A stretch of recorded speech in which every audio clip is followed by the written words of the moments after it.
Košutnjak Park outside the Serbian capital, Belgrade. In May 1914, a Bosnian student, Gavrilo Princip, came here with a Browning pistol for some target practice.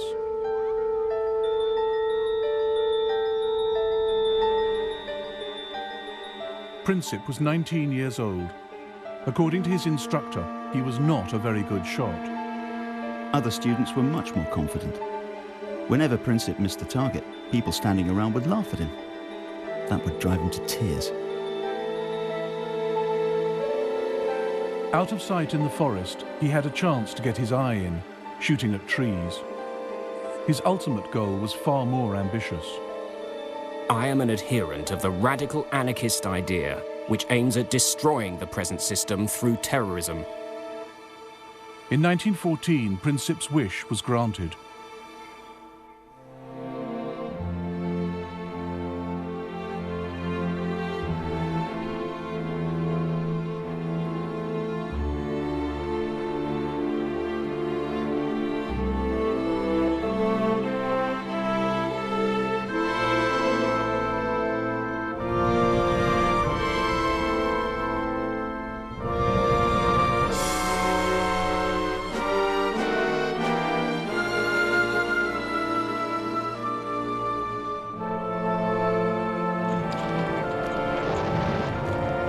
The First World War began almost by accident. It ended just as strangely. In between, it was more destructive than any war had ever been. More British, French and Italian soldiers died in the First World War than died in the Second.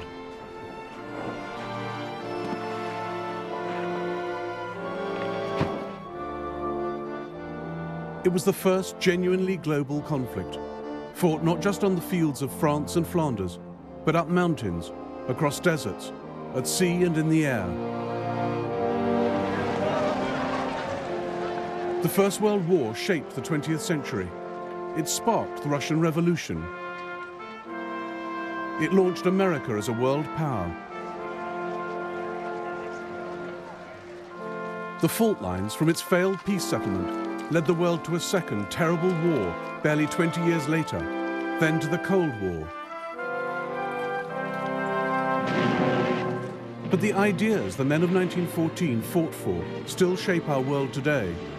Nationalism and democracy, the rule of international law and the rights of nations. Now, after the collapse of communism, the European map resembles the one redrawn by the First World War. We live with its unresolved, bitter consequences in the Middle East and the Balkans. And it was in the Balkans that it all began, nearly 100 years ago.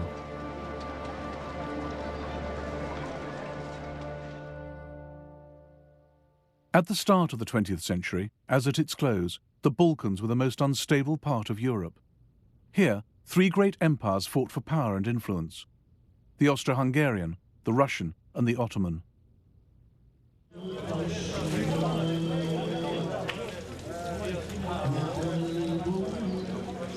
For hundreds of years, the Ottoman Turks had the upper hand. Serbia, Bosnia, Albania were under their control.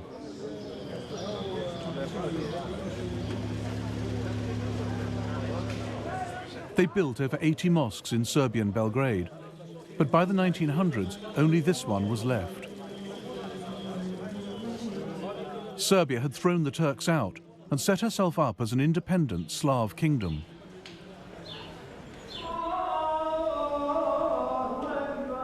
But right on Serbia's border was an even greater challenge to Slav nationalism: the Austro-Hungarian Empire. The old Turks of the south have gone, but new enemies come from the north, more fearsome and dangerous than the old. They want to take our freedom and our language from us and crush us.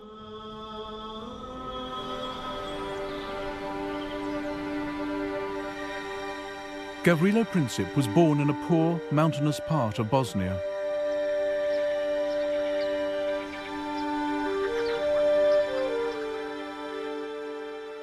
His house was destroyed in the Balkan Wars of the 1990s.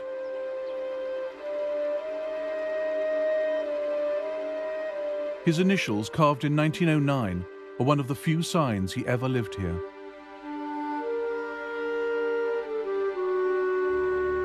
The year before, control of Bosnia had been wrested from the Turks by the Austro-Hungarians, the enemy Princip wanted to destroy.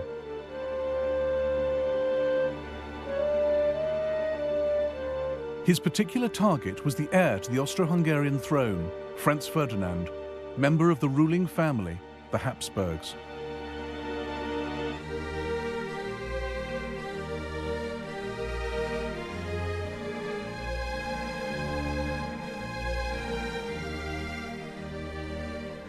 That extraordinary empire, known as the Austrian-Hungarian dual monarchy, is less an empire, or a kingdom, or a state, than the personal property of the Habsburgs, whose hereditary talent for the acquisition of land is recorded on the map of Europe today.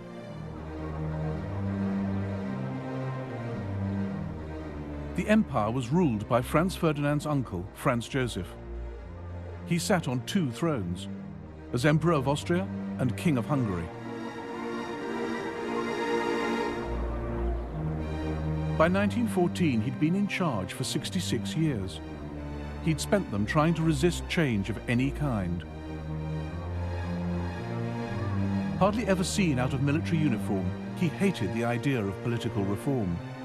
As he told US President Theodore Roosevelt, "You see in me the last European monarch of the old school."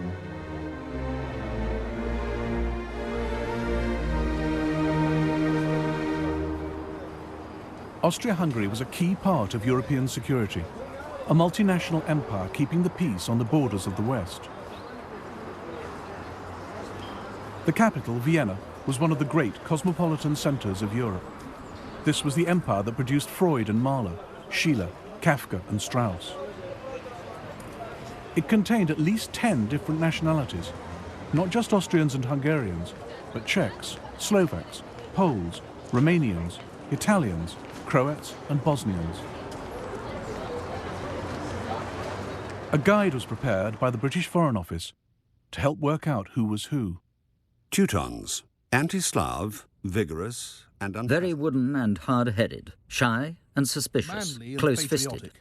Very tall, big noses. Slovaks, ignorant but artistic. Ruthenes, savage and ignorant, but Czechs, musical. energetic, forceful, intensely... But it was also an empire in a state of constant crisis. Poles, all for Polish independence. Bosnian Serbs, pro-Yugoslav. Italians, anti-Austrian. In all the empire, only the Hungarians and Austrians had any real power, and the Hungarians refused to share it with the rest.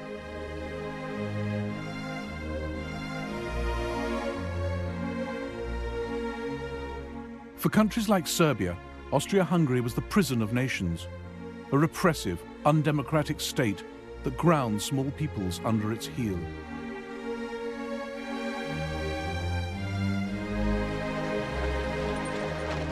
In 1905, there were nationalist demonstrations in Vienna.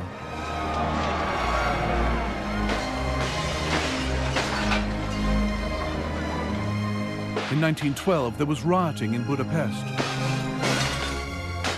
By 1914, there'd been ethnic unrest in nearly every part of the Austro-Hungarian Empire. Local parliaments were suspended, troops brought in to restore order.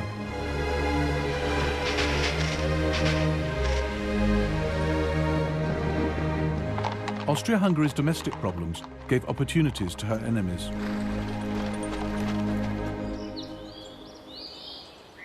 Serbia wanted the breakup of the empire.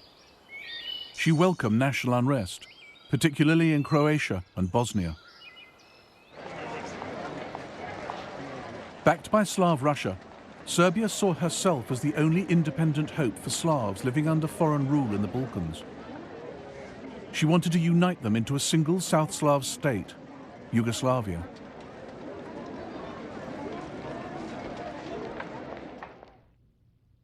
Dragutin Dimitrievich was an officer in the Serbian army. He opposed any kind of friendship with Austria. The blind surrender to Austria's embrace was a most shameful betrayal of Serbian traditions. I realized that Serbia must in full measure become the leader, not only of Serbs, but of Yugoslavia.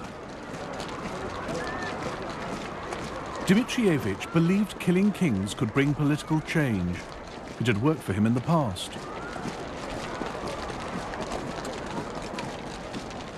In 1903, he led a palace revolution, killing the old king of Serbia, who was too close to Austria for the army's liking, and installing a new one. The crowds expressed enormous joy. They stuck flowers and leaves in their caps. Windows were decorated with banners, flowers, garlands. Belgrade was celebrating. The rest of the world was horrified at Serbia's bloody coup. Serbia was treated like a rogue state, a nest of revolutionaries, one foreign minister complained. Only 2 countries sent ambassadors to King Peter's coronation: Russia, Serbia's greatest ally, and Austria, her greatest enemy.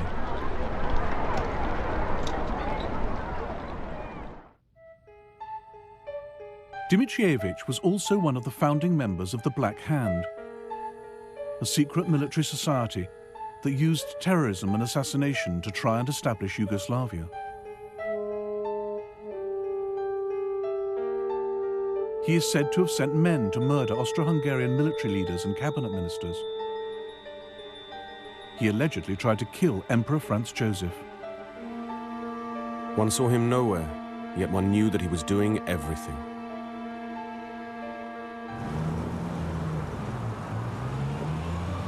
By the spring of 1914, Gavrilo Princip was also in Belgrade, talking revolution with his friends.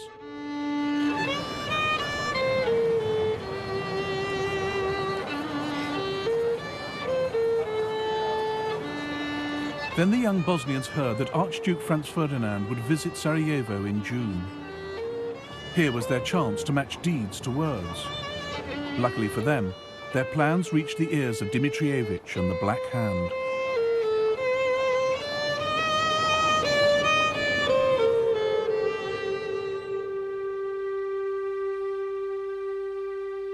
Dimitrievich worked in the Kalemegdan fortress in Belgrade as chief of Serbian military intelligence.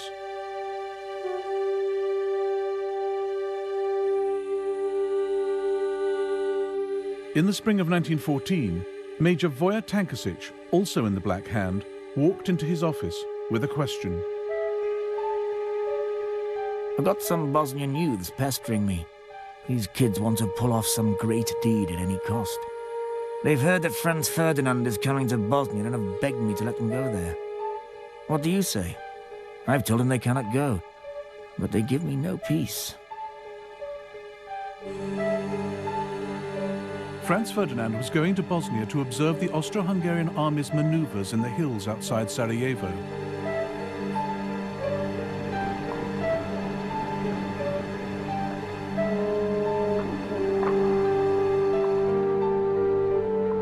As intelligence chief, Dimitrievich feared these maneuvers were a smokescreen, that what Franz Ferdinand really planned was an invasion of Serbia.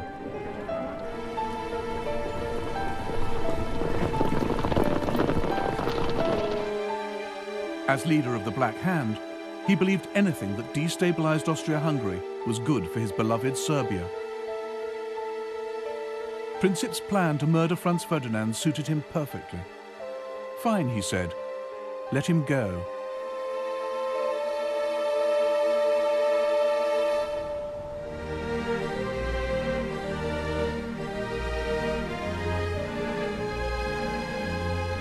Unlike Gavrilo Princip, Archduke Franz Ferdinand was an excellent shot. One of his castles, Konopisht, in what is now the Czech Republic, is full of the evidence. By the age of 50, he'd shot 5,000 stags, as well as 200,000 other animals, all carefully numbered. Anyone who disturbed the Archduke's peace at Konopisht by trespassing on his land, as unsuspecting trippers sometimes did on Sundays, had to reckon with being shouted at by an irascible and almost apoplectic proprietor, who threatened to shoot anyone who dared set foot in his grounds a second time. By 1914, Franz Ferdinand was emperor in waiting. Everyone knew it couldn't be long before his uncle died. Even the official portrait was ready, Franz Ferdinand with the stars and sash only the emperor could wear. He had no time for the etiquette and convention that hemmed in the Vienna court. He defied his uncle by marrying Sophie Hotek, who was not of royal blood.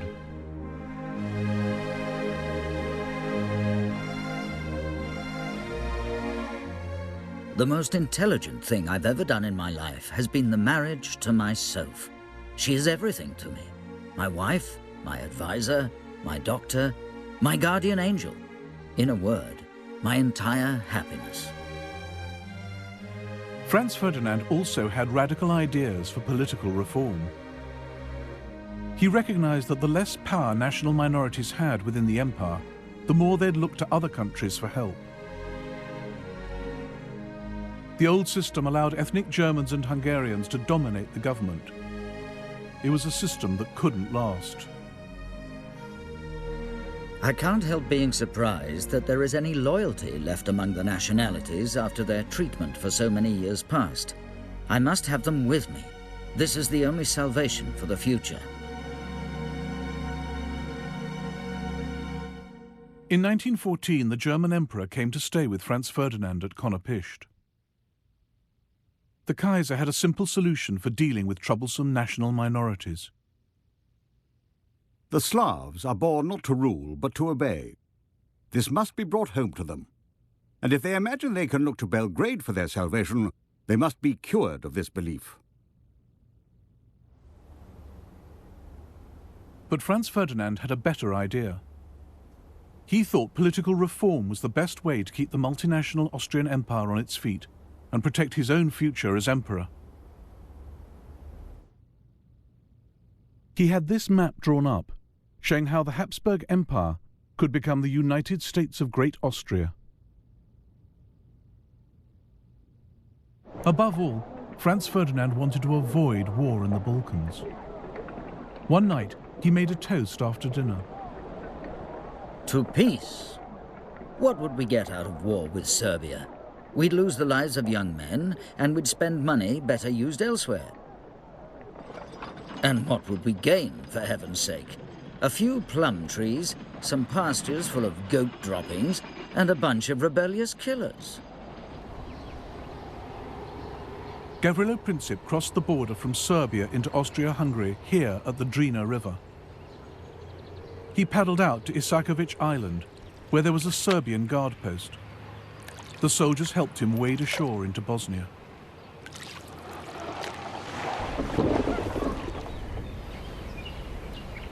From here, he made his way to Sarajevo, where he met up with 6 others in on the plot.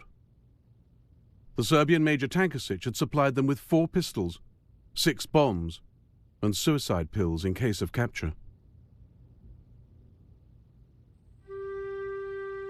They were already in Sarajevo when Franz Ferdinand arrived outside the capital on the 25th of June. They planned to attack him 3 days later as he drove from the railway station to the town hall. One would be stationed at the first bridge on this road. Princip and the others would cover the rest of the route.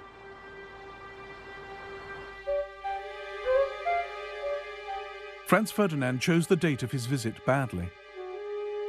Sarajevo was decked in flags for the occasion, but the 28th of June was Serbian National Day, a natural focus for hatred of the Habsburgs, as the Serbian ambassador to Vienna warned. This will cause much discontent. Some young Serb might put a live round rather than a blank in his gun and fire it. Therefore, it might be good if Archduke Franz Ferdinand were not to go to Sarajevo. But the Austrians laughed off the ambassador's fears. On the morning of the 28th of June, Franz Ferdinand and Sophie arrived by train in Sarajevo. Despite the warnings, security was light. No soldiers lined the streets, just a handful of policemen.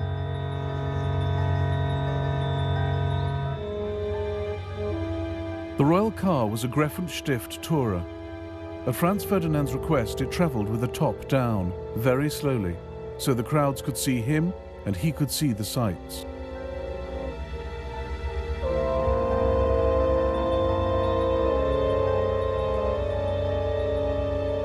As the procession passed the first bridge, the conspirator there threw his bomb.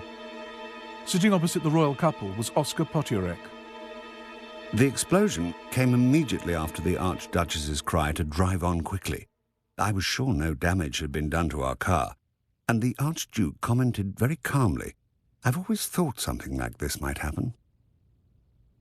The bomb had bounced off the car, exploding behind it and wounding 2 officers and some onlookers.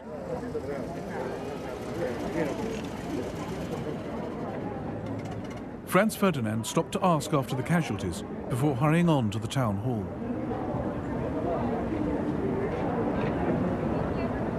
There, the mayor of Sarajevo began his official welcome speech. The Archduke interrupted. Lord Mayor, what is the good of your speeches? I come to Sarajevo on a friendly visit and someone throws a bomb at me. This is outrageous. So far, the young Bosnian's plans had gone badly wrong.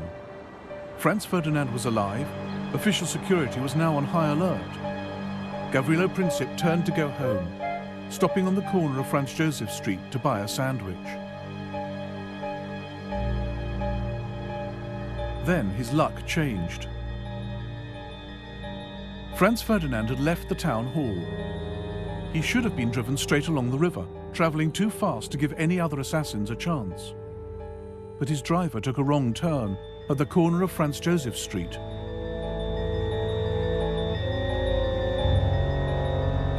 As the royal car tried to reverse onto the main road, Princip came face to face with his target. At that moment, I heard the crack of a pistol shot, followed swiftly by another, and saw in the same split second a man standing right in front of me being thrown to the ground by the people around him, and the shining sabre of a security guard descending on him. A thin stream of blood spurted from His Highness's mouth onto my right cheek. The Duchess cried out, "In heaven's name, what has happened to you?" Then she slid off the seat and lay on the floor of the car. I thought she had simply fainted. Then I heard His Imperial Highness say, "Sofurl, Sofurl, don't die. Stay alive for the children." I asked him if he was in great pain. He answered me quite distinctly, "It's nothing."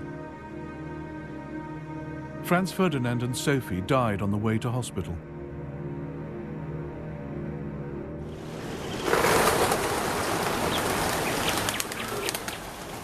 The people of Sarajevo didn't know that a clutch of Serbian army officers had secretly sponsored the assassination. But they made the same leap the world did, that Serbia had as good as pulled the trigger herself. The pro-Austrian element in the crowd went wild. The excitement of the moment turned into fury against everyone and everything Serbian. Serbian shops, schools and churches were smashed and looted.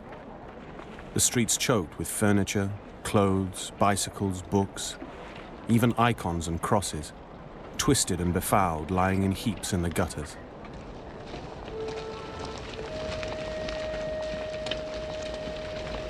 Over 200 Serbs were arrested in Sarajevo alone. Local officials hanged some in the city prison. Many more died in pogroms across Bosnia and Herzegovina.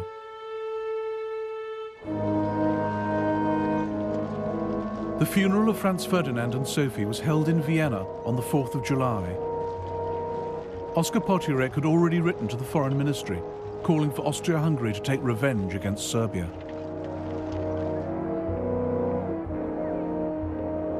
We must take the first opportunity for a destructive blow against Serbia to give the monarchy a few decades of calm internal development. Serbia must learn to fear us again.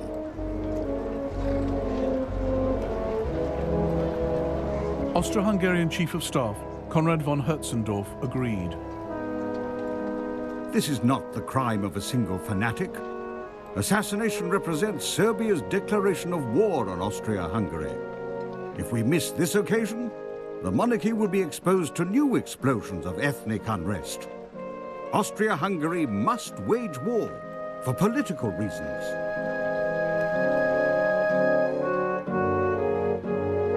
In life, the Crown Prince had been a champion of peaceful coexistence with Serbia. In death, he was becoming a cause for war.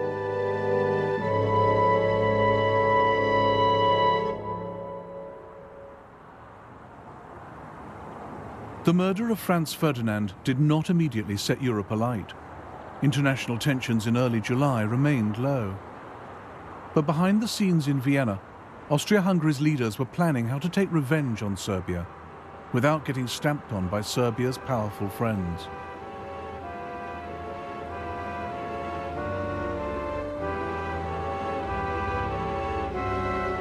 Even before the assassination, Army Chief of Staff Konrad von Hötzendorf had pressed for war against Serbia no fewer than 20 times. Now he made his case again. I expressed to His Majesty my opinion that war with Serbia was unavoidable. That is entirely correct, said His Majesty. But how are you going to wage war if everyone, in particular Russia, is going to attack us? We have backing from Germany, I replied. His Majesty gave me a searching look and said, "Can you be certain of that?" This was the moment when what could have been just another war in the Balkans began to turn into the First World War. Austro-Hungarian Emperor Franz Joseph now asked the German Kaiser for support. On the 6th of July, he got just the answer he wanted. The German government is of the opinion that we must decide what is to be done. Whatever we decide, we may always be certain that we will find Germany at our side, a faithful ally and friend of our monarchy.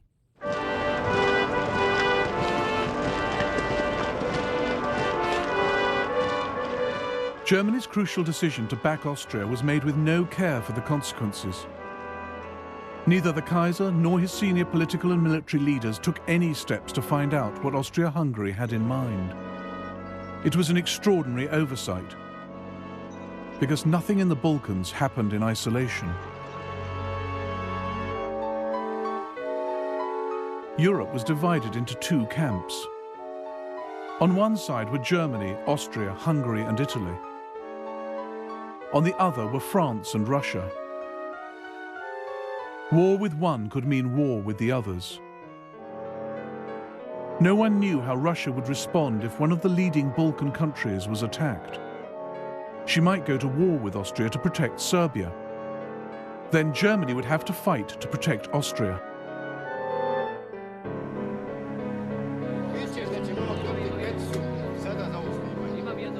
The Germans thought the Russians might stay out of it. The German ambassador in St. Petersburg insisted Russia couldn't risk war for fear of internal revolution. The German foreign minister decided Austria would quietly settle with Serbia. The German chancellor, Bethmann Hollweg, was almost as confident. The crime of Sarajevo was reprehensible, but politically it would have the positive result of making Russia thoroughly disgusted with the Serbs.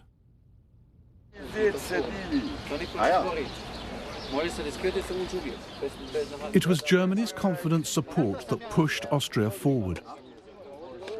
But far from plunging the world into war in 1914 out of aggression, Germany was just nudging it closer out of incompetence and wishful thinking. The Kaiser was so sure no war was brewing that he went on holiday.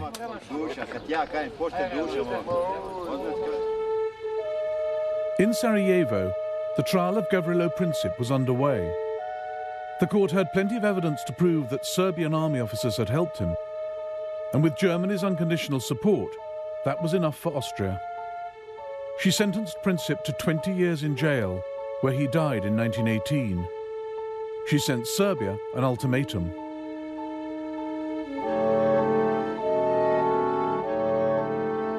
This document was Austria's excuse for war. It was filled with demands so extreme and insulting that Serbia could never accept them. But just in case they did, the Austrian ambassador in Belgrade was ordered to reject any reply as unacceptable. He delivered the ultimatum at 6 p.m. on the 23rd of July, 1914. Slavka Mihailovich was a Belgrade doctor. The news of the ultimatum spread quickly, and soon there was a real alert. Streets and bars were crowded with anxious people. Everybody wondered what answer our government would give, whether a new war would be avoided.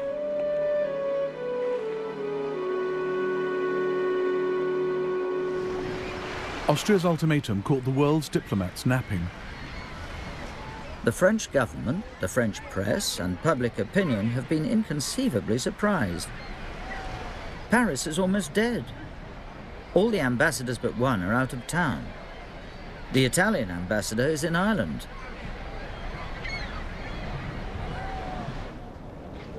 The Kaiser was on his yacht in Norway when the text of the Austrian ultimatum arrived.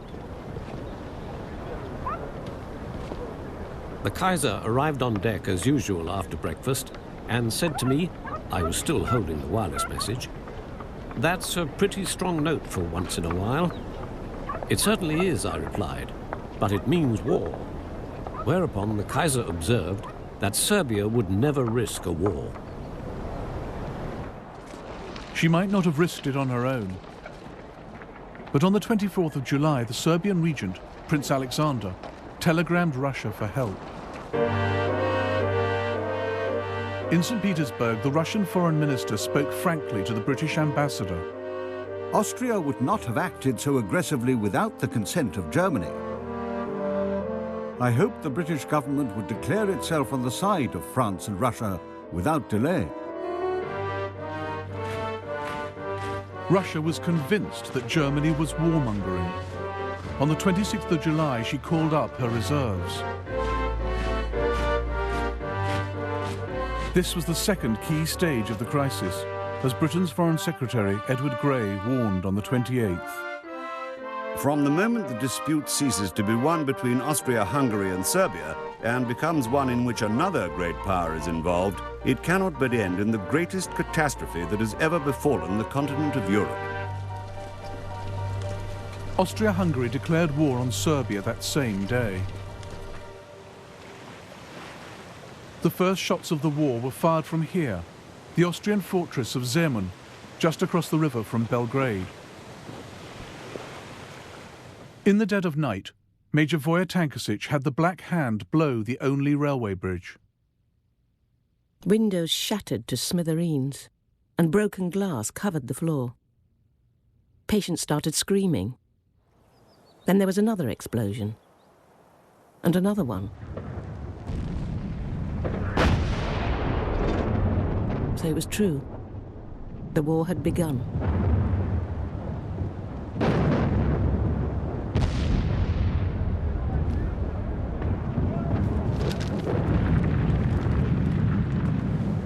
How well our old city deserved the name the Turks had given her, the House of Wars. Shells fired from all sides were crisscrossing above her. The Austrians had peculiar weapons, the so-called monitors. Little boats armed with heavy guns circling Belgrade like rabid dogs and firing from every direction. It was still only a war between Austria-Hungary and Serbia. And on the 29th of July, as the shells fell on Belgrade, there was a final attempt to keep it that way. A series of last-minute telegrams flashed across Europe. Tsar to Kaiser, cousin to cousin. Dear Willie, an ignoble war has been declared on a weak country.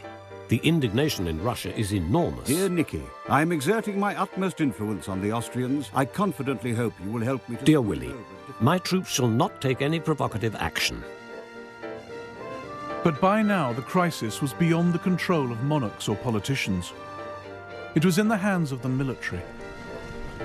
From the moment Russia mobilized her army, German generals knew their own clock was ticking.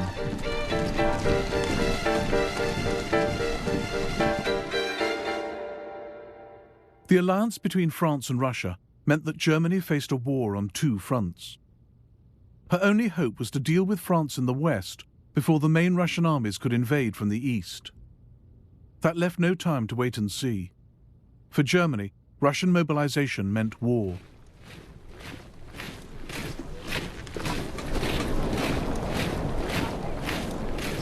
Germany hadn't looked for a fight.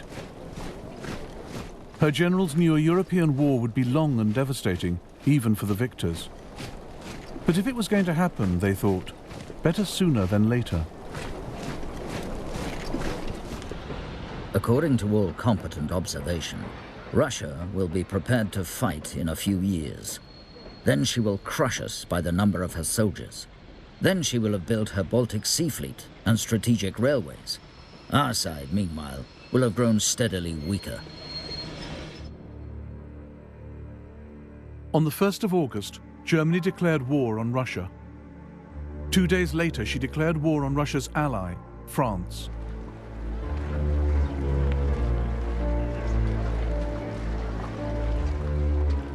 Across Europe, 10 million men headed off to fight. For all the bans and flag-waving, many went unwillingly to war. Where are we off to? France, Belgium, or the East?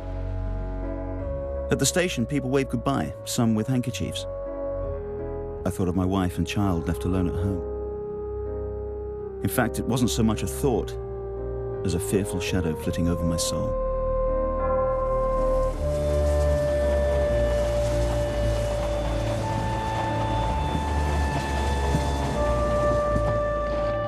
God, how long is this town? My bayonets digging in, my collar's strangling me. But when I look up, I see a pretty girl.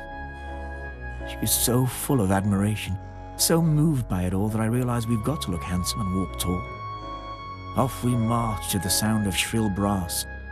Although where we're going, you die, you're defaced, hacked up, torn apart. All down the line, my comrades straighten up at the sight of her.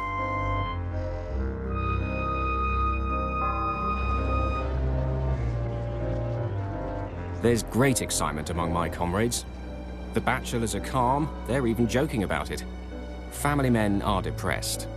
Some are saying we'll get nothing from this war. We'll get beaten by the Germans. What's in it for us peasant soldiers? Why have we got to fight for some offended Serbs?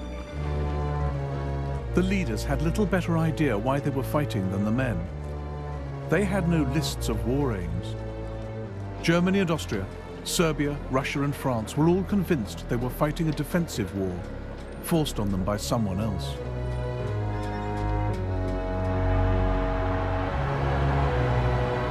The only great power in Europe still on the sidelines was Britain.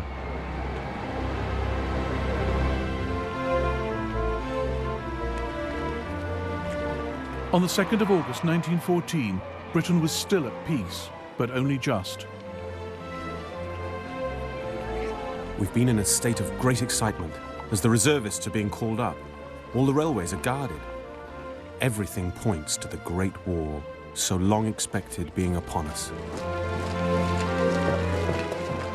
But Britain was the only great power who could not claim she was the victim of aggression. Nobody had attacked her, so why should she fight? It wasn't really to defend the rights of small nations, at least not Serbia, according to the Manchester Guardian. If it were physically possible for Serbia to be towed out to sea and sunk there, the air of Europe would at once seem cleaner.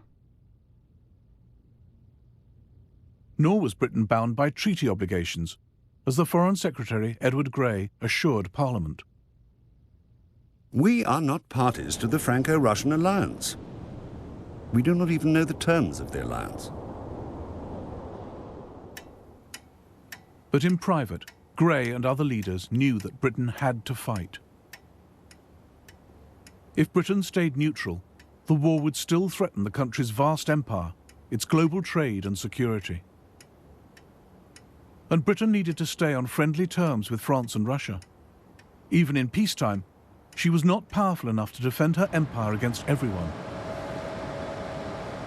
In Africa and India, the safety of Britain's colonies depended on French and Russian goodwill. In 1914, Britain feared her friends just as much as her enemies. If we fail Russia now, we cannot hope to maintain that friendly cooperation with her in Asia that is of such vital importance to us. Above all, Britain could never afford to have Europe dominated by a triumphant Germany. If Germany overran the Channel ports, Britain's control of the seas would be under threat. Prime Minister Herbert Asquith took a pragmatic view. It is quite against British interests that France should be wiped out. At 11 p.m. on the 4th of August, Britain declared war on Germany. It was like awaiting the signal for the pulling of a lever which would hurl millions to their doom. The deep notes of Big Ben rang out into the night, the first strokes in Britain's most fateful hour since she arose out of the deep. Every face was suddenly contracted into a painful intensity. It's horrible to think of all the suffering which may follow our mobilization. I suppose the less one thinks of it, the better. We never talk of death and very seldom think much about it. It's when everyone is asleep and you are awake that sometimes you look into the future and wonder. The British government had a war book listing all that had to be done in an emergency. The country's leaders knew war would be a long and painful struggle, a slow, grinding process of blockade, of starving the enemy out. But most civilians had no idea what they were getting into. Across Europe, there was a run on the banks. The war couldn't last longer than a year, the French finance minister told a British general, because the money to pay for it would run out.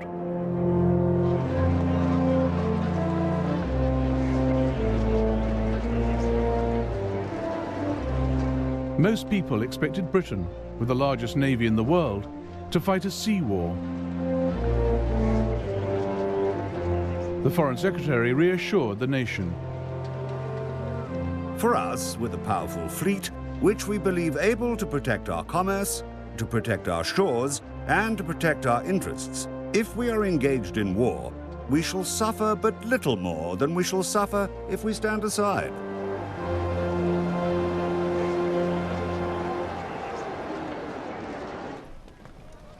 Bert Fielder was a sergeant in the Royal Marines. He reassured his wife. My dear Nell, I don't think this war is going to be half as bad as people expect it to be. You see, it's not a hard job for England, so there's no need to worry yourself. As long as I can keep you informed as to where I am, it'll all be all right.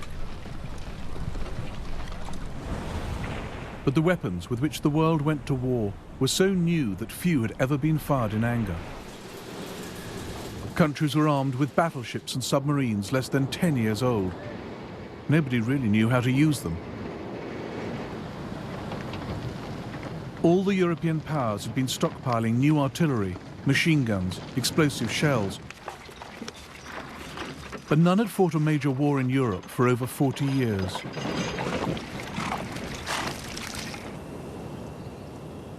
The crisis had begun in the Balkans.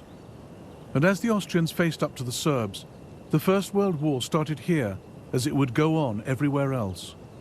A war in which old scores would be settled and the rule book thrown away.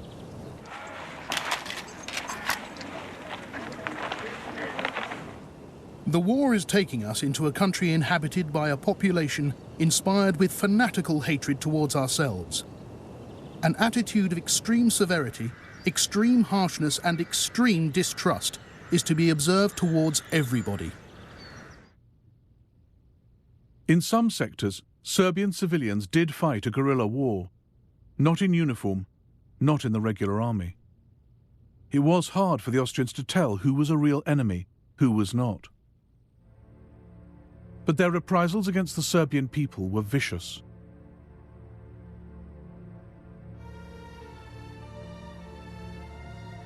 This was a war of nationalities and races, not just against an enemy army, but against whole peoples. In the first month of the war, 4,000 civilians in western Serbia were killed or disappeared. They burnt houses down, looted, raped, killed. 17 people, all women, girls, children tied with rope, dead in a ditch by the road. All of them slaughtered. At 9 a.m. I went to Leznica to get some supplies for the battery. In the town you could see the atrocities left behind by the enemy.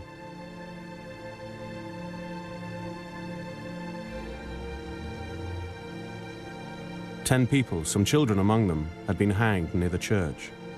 About 100 people, their throats cut at the railway station. A terrible sight to cast your eyes on.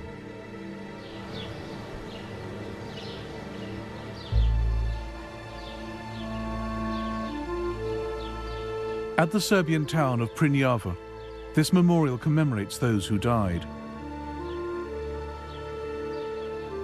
The Serbian government commissioned a report into the massacres by a Swiss doctor, Rodolf Reis. The massacres of the civil population were systematically organized by the command of the invading army. It's upon the command that all responsibility must rest, and also the disgrace with which this army has covered itself for all time.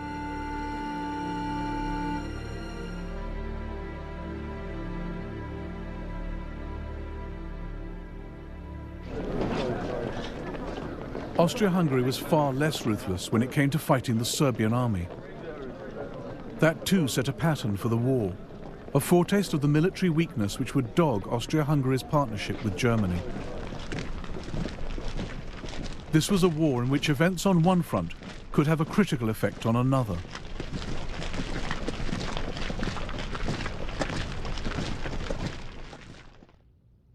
Germany was relying on her ally Austria-Hungary to hold the Eastern Front. With Russia massing on her borders, Germany was horrified to learn Austria had concentrated her reserves not against Russia, but down in the Balkans to deal with Serbia. Meanwhile, the main Serbian army had marched up from the south of the country, gathering numbers as it went. On the 12th of August, it finally met the Austrians at Ser Mountain.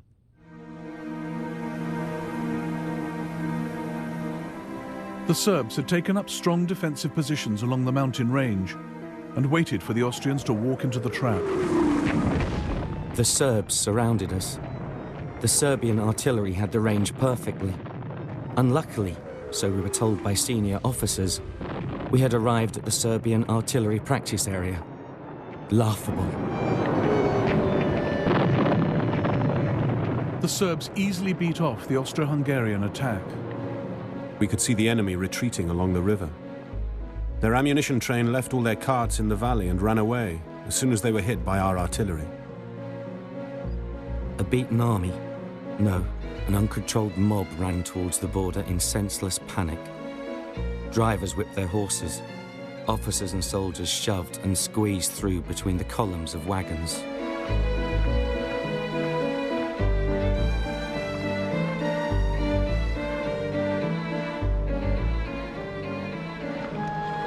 Austro-Hungarian prisoners captured in the first Allied victory of the war. Austria had thought Serbia would be a pushover, swift revenge for the murder of Franz Ferdinand. But Serbia had scattered the Austrian army.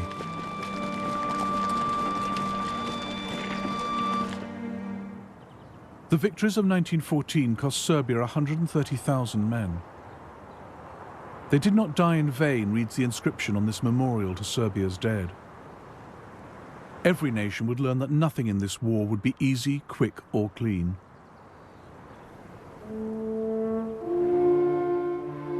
On the Western Front, a French ambulance driver wrote to his son, "Do you ever think of your daddy, walking day and night over ploughed fields and getting very used to shells exploding all over the place? I'd really like to hear from you. How's school? Don't be too quick to learn the geography of Europe. I think it's all about to change."